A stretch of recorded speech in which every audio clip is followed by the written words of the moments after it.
Hello दोस्तों, मैं पूनम शाह उम्मीद क्लासेस के यूट्यूब चैनल पे आप सभी का स्वागत करती हूँ। कंजंक्शंस हम पढ़ रहे थे। कंजंक्शंस में हमने जो कंपाउंड सेंटेंसेस है वो हमने कर लिए थे। अब कॉम्प्लेक्स सेंटेंसेस में हमारा चल रहा है एडवर्ब क्लॉज। एडवर्ब क्लॉज के हमने टाइम कर लिया, प्लेस कर लिया। आज हम करेंगे एडवर्ब क्लॉज ऑफ कॉन्ट्रास्ट। तो कॉन्ट्रास्ट का हम करेंगे यानी कि वो कंजंक्शन जो कंट्रास्ट बताए, जो दोनों सेंटेंसेस है वो आपस में क्या होते हैं, कंट्रास्ट आपको बताते हैं। तो देखिए दोस्तों, चलते हैं हम आगे। सबसे पहले तो आप पॉइंट डाल लीजिए। एडवर्ब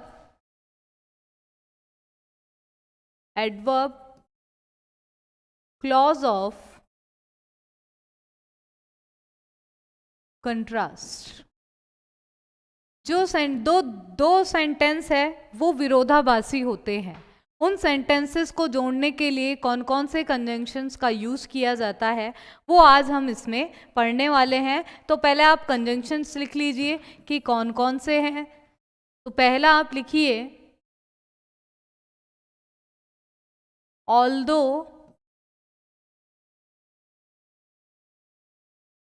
यट,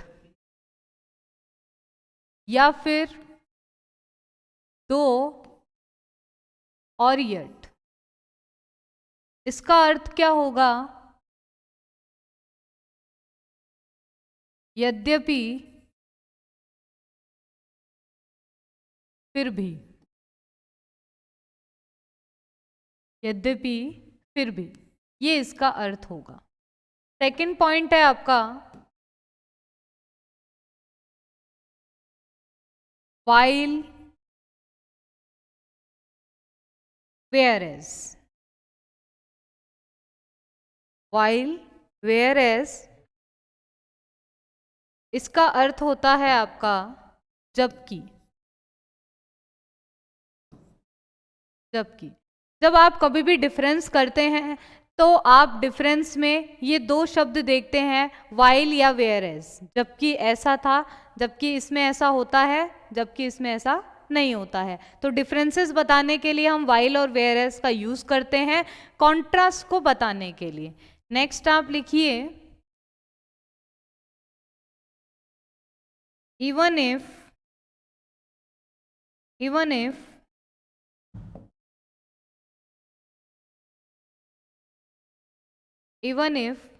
या even though।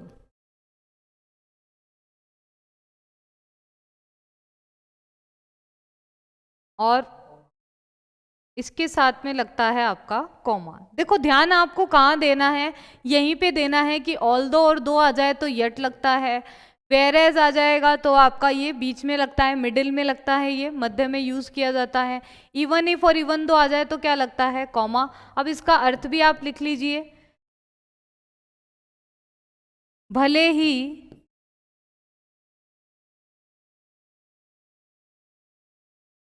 भले ही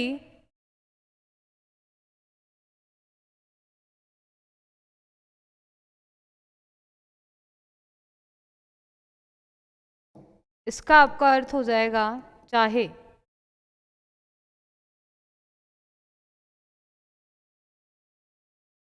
और यहां पर आपका आ जाएगा तो भी।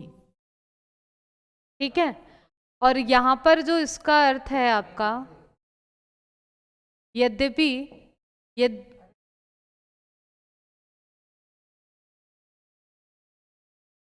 और यहां पर इसका जो अर्थ है आपका भले ही तो भी। भले ही तो भी। ठीक है। तो ये आपके कंट्रास्ट को बताने के लिए जो कंजंक्शंस है उनका यूज आपका किया जाता है। हो सकता है आपको सेंटेंस दे दे और आपको ये कह दें कि ये सेंटेंस किससे रिलेटेड है, सबऑर्डिनेशन है, सिंपल सेंटेंस है, कोऑर्डिनेशन है, क्या है। तो आंसर आएगा आपका सबऑर्डिनेशन, क्योंकि मैंने आपको बताया जितने भी कॉम्प्लेक्स सेंटेंसेस होते हैं वो सब किसके होते हैं, सबऑर्डिनेशन के ही सेंटेंसेस होते हैं। तो देखिए सबसे पहले हम ऑल्दो और येट वाला करते हैं। तो पहला है आपका ऑल्दो, yet, या फिर दो, yet। ठीक है, इनका क्या अर्थ होता है? यद्यपि, फिर भी। यद्यपि, फिर भी उसने बहुत मेहनत की, उसने बहुत मेहनत की फिर भी वो पास नहीं हुआ। यद्यपि उसने मेहनत बहुत करी फिर भी वह पास नहीं हुआ। तो ऐसे सेंटेंसेस को बताने के लिए हम किस कंजंक्शन का यूज करते हैं? ऑल्दो और येट। ऑल्दो के साथ में येट का यूज करते हैं।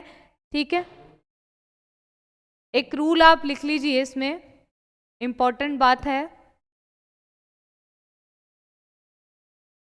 ऑल्दो या दो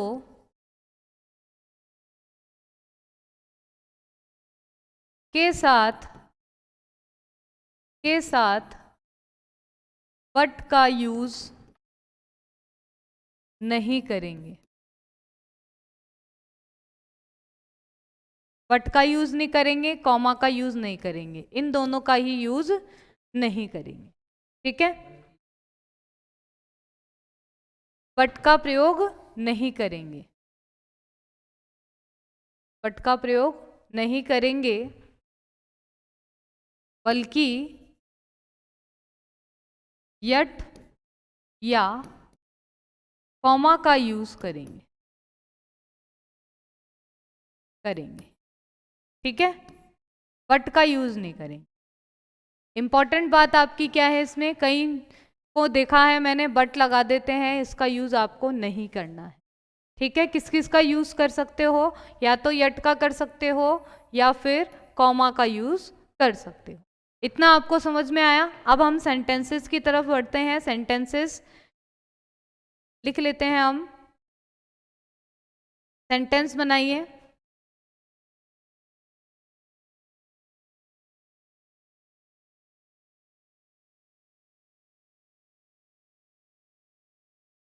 एग्जाम्पल लिखिए। He is extremely poor, he is extremely poor,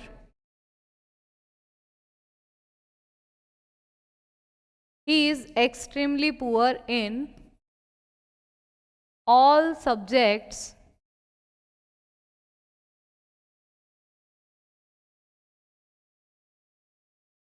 he scores good marks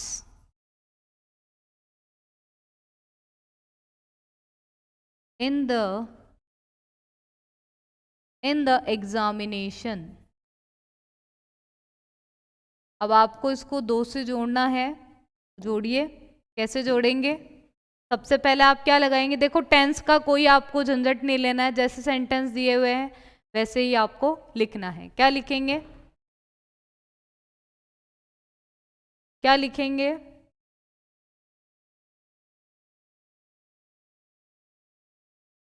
लिखिए। तो he is extremely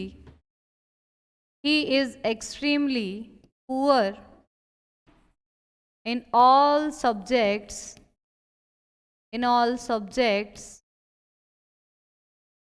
yet he scores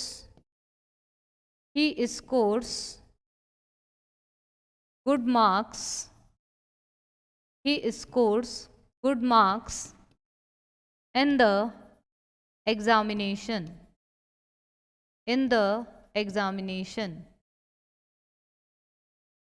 समझ में आ गया आपको? देखिए, स्टार्ट हमने किससे किया? दो से। ठीक है, फुल स्टॉप को हटा करके फुल स्टॉप की जगह पे हमने क्या लिखा? फुल स्टॉप की जगह हमने लिखा यट। ठीक है, तो इस तरह से तो आपको हो गया सेंटेंस जोड़ना। अब एग्जाम में कैसे क्वेश्चन आते हैं, कैसे आपको फिल इन द ब्लैंक्स भरने होते हैं, उसके क्वेश्चन आप लिखिए।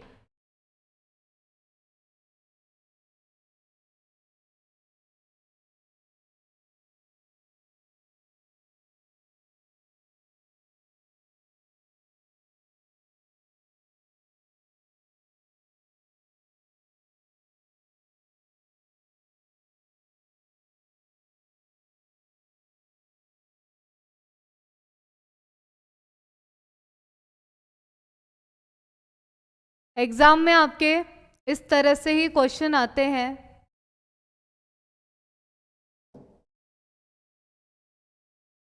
एग्जाम में आपके इस तरह से ही क्वेश्चन आते हैं।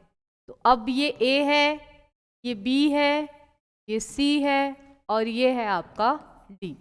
तो अब आपको बताना है कि कौन सा ऑप्शन रॉन्ग है, कौन सा ऑप्शन इनकरेक्ट है, कौन सा करेक्ट है। ठीक है, ऐसे ही एग्जाम पॉइंट ऑफ व्यू से मैं आपको फंडामेंटल चीज़ें भी बता रही हूँ, साथ में एग्जाम में कैसे क्वेश्चन आते हैं मैं वो भी बता रही हूँ। मैं एक ट्रिक भी आपको बताती जा रही हूँ, साथ के साथ में आपको लिखवाती हुई भी जा रही हूँ, साथ में आपको क्वेश्चन का आंसर्स भी आपको मैं बताती जा रही हूँ। तो आप अपनी प्रैक्टिस भी जारी रहे और ध्यान से आप समझिए। देखिए, अब आप बताइए इसमें कि इसमें एरर है या नहीं है, रॉन्ग है या राइट है, क्या होगा इसका सही आंसर। तो देखिए, दो के साथ मैंने अभी लिखवाया आपको, दो के साथ आप किसका यूज करते हैं, या तो यट का यूज कर सकते हैं या फिर आप कॉमा का यूज कर सकते हैं, बट का यूज नहीं करेंगे। बट का यूज नहीं करेंगे तो इनकरेक्ट ऑप्शन कौन सा है आपका, बी। यानी अब इस ऑप्शन को मुझे लिखना है तो मैं कैसे लिखूंगी, दो he is poor yet he is honest। तो इसका हिंदी में क्या होगा, हिंदी में क्या होगा, यद्यपि वह गरीब है फिर भी वह ईमानदार है, फिर भी वह ईमानदार है। तो इस तरह से जो क्वेश्चन है वो बनेगा। मैंने आपको हिंदी में भी लिख के बता दिया और इंग्लिश में भी लिख के बता दिया। ये आपके स्पोकन में भी काम आती है, कभी आप रीडिंग करें तो वहां पर भी ये काम आता है कि इसका अर्थ क्या होगा। नेक्स्ट एग्जाम्पल लिखिए आप,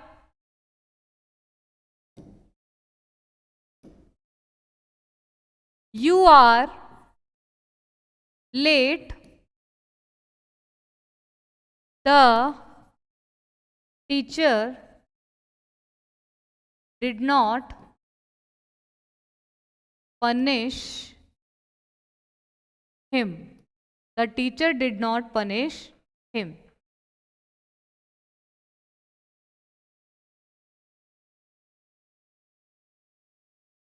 the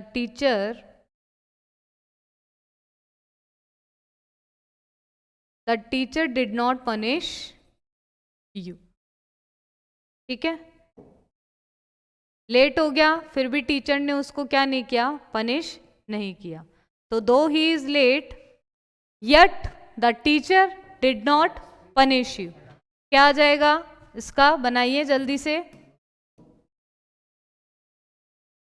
although you are late yet the teacher did not punish you। तो इस तरह से आपको ज्वाइन करना है और ऐसे ही एग्जाम्पल आपके एग्जाम में पूछे जाते हैं। नेक्स्ट देखिए, नेक्स्ट है आपका सेकंड नंबर,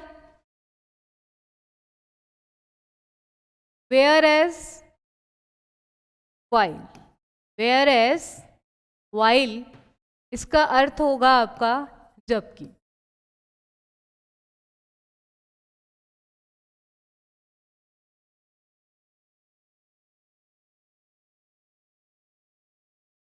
while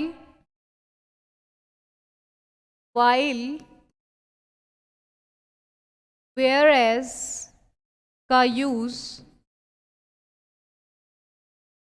कंट्रास्ट यानी कि विरोधाभास, विरोधाभास, विरोधाभास को प्रकट करने के लिए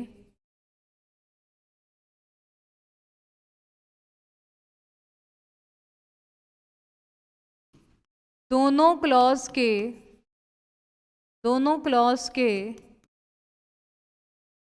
मध्य में किया जाता है, दोनों क्लॉज के मध्य में किया जाता है।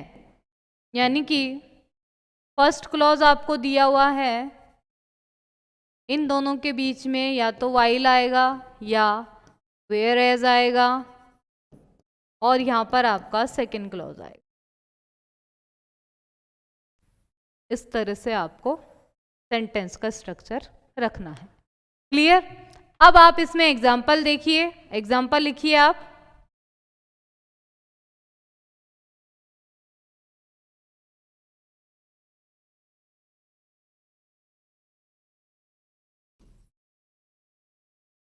I was working, she was sleeping, तो देखो while और whereas का यूज कंट्रास्ट को प्रकट करने के लिए किया जाता है। तो I was working, जब मैं मतलब कि मैं खेल रहा था जबकि वह सो रही थी, मैं काम कर रहा था जबकि वह सो रही थी। तो क्या आ जाएगा? I was working whereas she was sleeping, तो इस तरह से कंट्रास्ट को बताने के लिए भी किसका यूज किया जाता है? while या whereas का यूज किया जाता है। whereas की जगह यहाँ पे while भी आ सकता है। नेक्स्ट देखिए,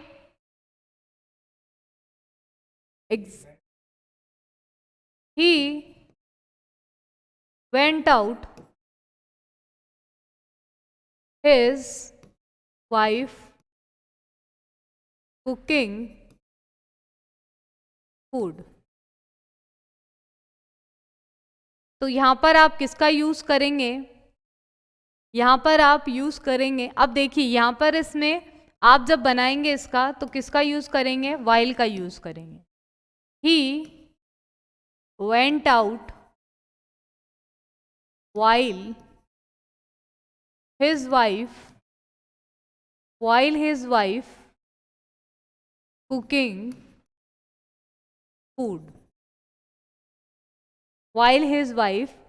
food, देखिए ये जो सेंटेंस है ये आपस में कंट्रास्ट तो बता नहीं रहा। ये क्या बोल रहा है कि वह चला गया जब उसकी वाइफ क्या कर रही थी? कुकिंग फूड कर रही थी, यानी कि फूड बना रही थी। तो ये आपका जो वाइल है ये टाइम के लिए आया है, यहाँ पे किसको रिप्रेजेंट करने के लिए आया है? टाइम के लिए आया है। इसलिए यहाँ पर आप किसका यूज नहीं करोगे? वेयर एज का यूज नहीं करेंगे, इसलिए मैंने आपको इसके साथ ही ये क्वेश्चन भी बता दिया है। ठीक है, देखिए अब देखो, Anita is an RJS,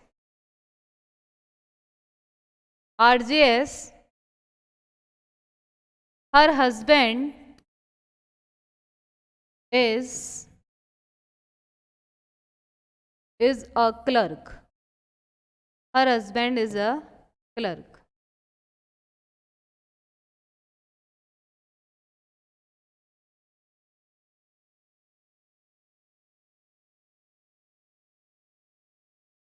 her husband is a clerk।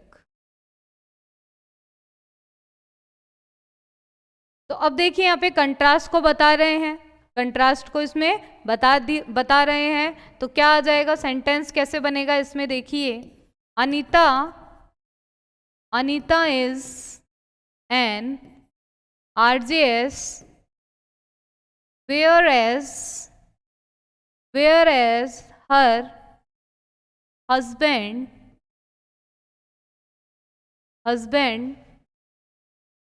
is a clerk. तो कंट्रास्ट को बताने के लिए आ रहा है, यहां पर आप while भी यूज कर सकते हैं, ठीक है। तो यहां पे जो while का मतलब है वो क्या होगा, जबकि। क्लियर। नेक्स्ट देखिए, अब नेक्स्ट वाला जो कंजंक्शन है वो लिखिए आप,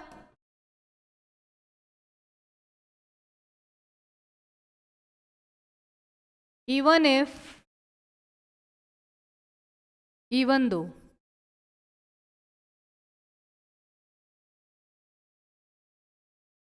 इनके साथ में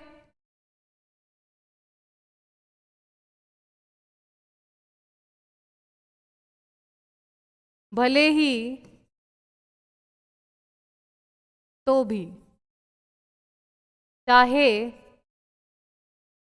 तो भी, ठीक है। दोनों का एक जैसा ही मतलब होता है, भले ही बोल लो चाहे चाहे बोल लो, है ना। तो अब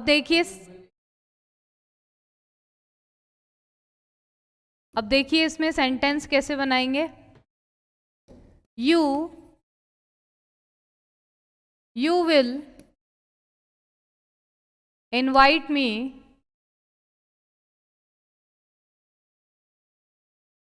और not, I will not invite you. भले ही तुम मुझे इनवाइट करो या मत करो, लेकिन मैं तो तुम्हें बुलाने वाला नहीं हूं, ठीक है। तो यहां पर आप किसका यूज करेंगे, इवन इफ या इवन दो में, ठीक है। तो बनाइए, even if you will, even if you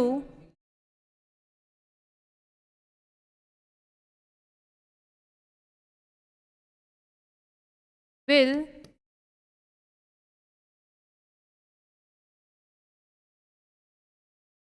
you invite me और नोट। यहां पे देखिए ओपन कंडीशन है, ओपन कंडीशन है, तो ओपन कंडीशन है तो क्या होगा, ओपन कंडीशन है तो क्या होगा, जो इवन इफ के बाद वाला क्लॉज है वो प्रेजेंट सिंपल में, बाकी वाला आपका फ्यूचर में। फिर कॉमा लगाएंगे, I will not invite you, I will not invite you. Clear हुआ सभी को। तो इस तरह से आपके क्वेश्चंस आते हैं एग्जाम में, ऐसे जोड़ने वाले, ठीक है। यहाँ पर जो है आपकी वो ओपन कंडीशन है, और ओपन कंडीशन के लिए हमेशा आप याद रखिए कि फर्स्ट जो जिसमें कंजंक्शन लगा हुआ है, जिसमें कंजंक्शन है उसके बाद वाला क्लॉज तो प्रेजेंट सिंपल में होगा और दूसरा वाला क्लॉज आपका फ्यूचर सिंपल में होगा। ये मैंने आपको जब कंजंक्शन सिखाए थे तभी मैंने फर्स्ट में ही आपको बता दिया था कि कैसे हम कंजंक्शंस जोड़ते हैं। नेक्स्ट देखिए,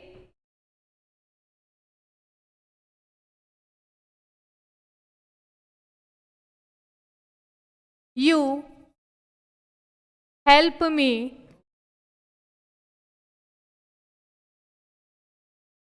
you help me or not, I will help you, I will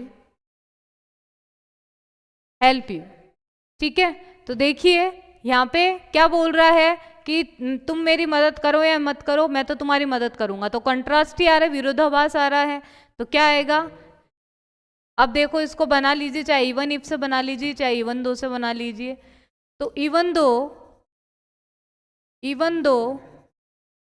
you help me और नॉट, फिर कॉमा लगाएंगे, I will not, I will help you, I will help you,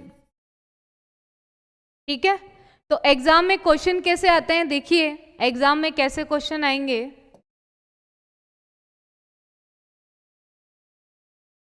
exam में क्वेश्चन कैसे आएंगे देखिए, even though even though you help me or not, yet I will